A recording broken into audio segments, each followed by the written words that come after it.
Jangan kita bertuhankan denominasi, jangan kita bertuhankan organisasi, bertuhankan doktrin dan dogma. Marilah kita bertuhankan Tuhan, dan kita tahu Tuhan Allah kita yang walaupun dia Allah mengambil rupa manusia. Filipi 2 ayat 6 sampai ayat 8. Dia rela mati di atas Golgota. Bagaimana mungkin yang namanya Tuhan, yang namanya Allah bisa memberikan kehidupan sementara dia tidak pernah mengalahkan kematian? Yesus bisa kasih kehidupan buat saudara karena dia sudah mengalahkan kematian. Dia berkata, maut, maut, di mana sengatmu? Maut, maut, di mana kemenanganmu? Dia bangkit. Bagaimana mungkin ada yang mengaku Tuhan, mengaku Allah, bisa memberikan kehidupan, dia belum mengalahkan maut? Karena upah dosa adalah maut. Semua manusia jatuh dalam dosa. Roma 3:23. Hanya ada satu pribadi, Yesus Kristus Tuhan. Ada orang bilang begini, ini pendeta, Yesus itu terbentuk bukan dari sperma, tapi dari sel telurnya Maria. Saya katakan itu ajaran salah. Yesus itu roh Allah dan firman Allah. Dia tidak dibentuk oleh manusia, dia tidak dibentuk oleh Allah. Dia Allah itu sendiri, dia Tuhan itu sendiri. Haleluya, haleluya. Dia Allah yang roh, Allah yang goib, yang di Kejadian 1 ayat 2 melayang-layang, terjadilah langit dan bumi dan segala isinya. Dan dialah Allah yang menyatakan diri kepada Abraham, dan dialah Allah yang menyatakan diri di perjanjian baru.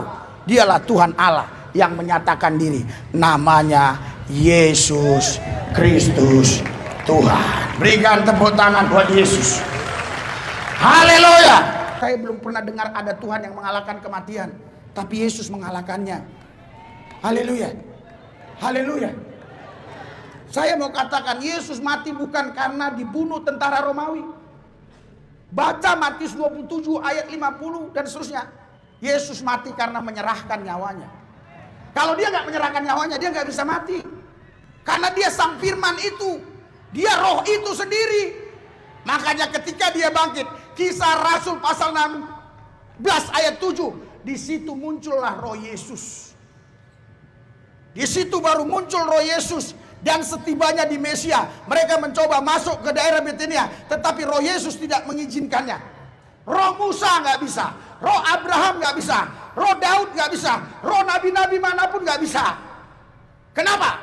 Karena mereka mati tapi tidak bangkit. Tapi Yesus, dia bisa datang walaupun dia mati, karena dia bangkit. Ketika dia bangkit, baru ada namanya roh Yesus Kristus. Filipi 1 ayat 19.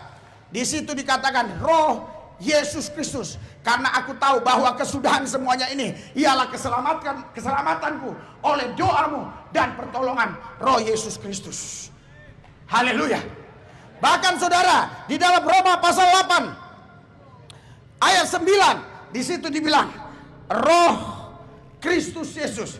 Tetapi kamu tidak hidup dalam daging, melainkan dalam roh. Jika memang roh Allah diam di dalam kamu. Tetapi jika orang tidak memiliki roh Kristus, ia bukan milik Kristus. Ketika dia bangkit, baru ada kata-kata ini. Kenapa? Karena saudara, ketika dia datang harus diberanakkan. Kita sebut dia anak Allah. Tapi ketika dia bangkit, dia di sorga bukan anak Allah lagi istilahnya.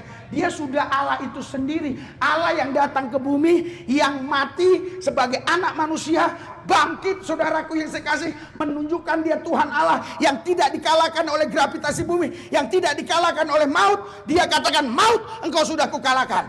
Dialah Tuhan Allah itu sendiri. Kalau dikatakan Yesus anak Allah, saya tidak bingung. Karena memang dia diberanakkan. Tapi dia bukan anak Maria. Dia bukan anak Yusuf. Dia roh Allah dan firman Allah itu sendiri. Haleluya. Haleluya. Yohanes 4 ayat 24, Allah itu roh. Allah yang roh maha kuasa, punya firman. Firman itu datang mengambil rupa daging. Tapi bukan berarti roh Allah terpisah dari dia. Karena banyak orang saudara, dia hanya baca Yohanes 1 ayat 14. Oh, firman jadi daging. Terus terpisahlah. Ada Allah, ada firman jadi daging, dua lah ini. Tidak. Harus baca dari ayat pertama. pada mulanya adalah firman. Firman itu bersama-sama dengan Allah. Firman itu adalah Allah. Baru baca 14. Yang tadi firman Allah bersama-sama Allah datang menjadi manusia. Makanya Filipi 2:6, walaupun dalam rupa Allah, tidak menganggap kesetaraan sebagai Allah yang dipertahankan, melainkan mengosongkan dirinya, mengambil rupa seorang hamba, bahkan menjadi sama dengan manusia. Sebagai keadaan manusia, dia rela mati di kayu salib supaya lewat kematiannya kau terima kehidupannya. Haleluya. Haleluya. Sederhana, jangan dipersulit, mudah dimengerti. Karena orang Indonesia ini lain. Ada orang 3 orang nonton TV. Wah, ini profesor doktor ini. Dari mana lu tahu? Omongan dia gua gak paham. Semakin orang ngomongnya gak paham, dia bilang hebat. Haleluya. Orang cerdas beda. Sesuatu yang sulit disederhanakan. Haleluya. Orang pintar membuat orang ribet. Orang cerdas membuat orang mudah.